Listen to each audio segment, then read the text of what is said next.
Hey everyone, this is SuparRn. We are on week 3, day 13, and we have the two best concrete guys on the site. So today I will tell you some interesting things about them.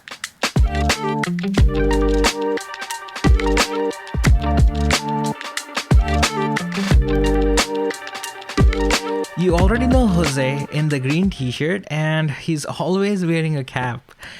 He's the owner of the concrete company, a really good guy and someone whom you can really count on. He used to work in a large company that built bridges and roads. He then jumped the ship and started his own business. The best part about him is that he's very, very patient. I ask him a lot of questions because I'm always curious, and he always tries his best to explain. I have seen that his crew respects him a lot and really follows his command. And best of all, he's always smiling, which means good vibes on the site. And then there is Gary in the orange jacket. According to Jose, he's a rewire expert who used to work on bridges and highways. He's a master of his craft and nicest of all. They're setting up the forms, which is basically the frame made out of long boards of lumber to hold the concrete. They are driving stakes into the ground to support the frame from falling apart. This is a critical step to get right, and each time they drive a stake, they check with the laser level to ensure that everything is correct. If the forms are not square and level, the foundation will also not be square and level either. The old foundation has settled about an inch over a 30 feet span over the last 70 years or so, but it isn't much. Since we are joining the old foundation with the new one, we are just following the old foundation slope. This was one of the old conduits that was in their way, and look how thick it is. I don't think anybody uses this thick material in the residential projects anymore. To restore power to the garage, we are gonna run an underground conduit.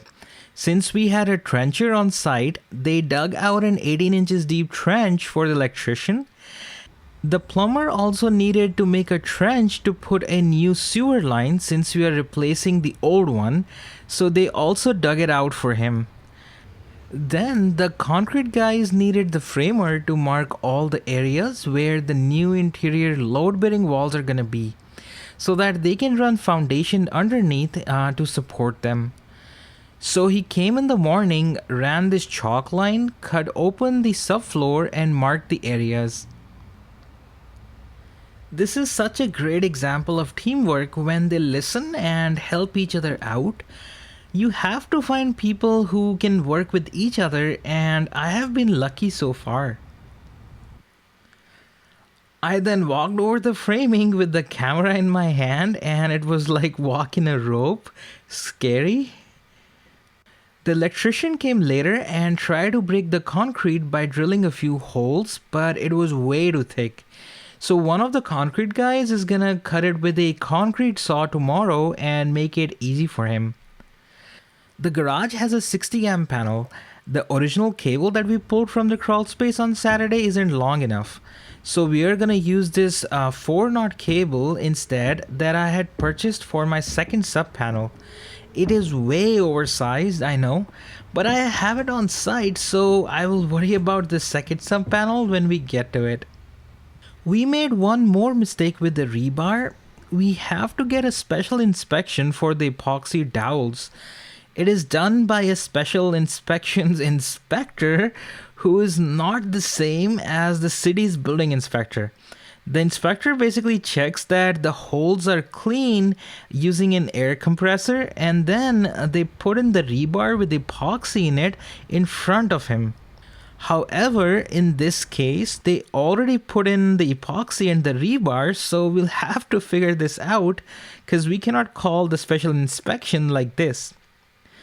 Overall, I feel confident that I have picked the right team for my project, which is extremely important. If you're enjoying these videos, please leave a comment and I will see you next time. Until then, peace.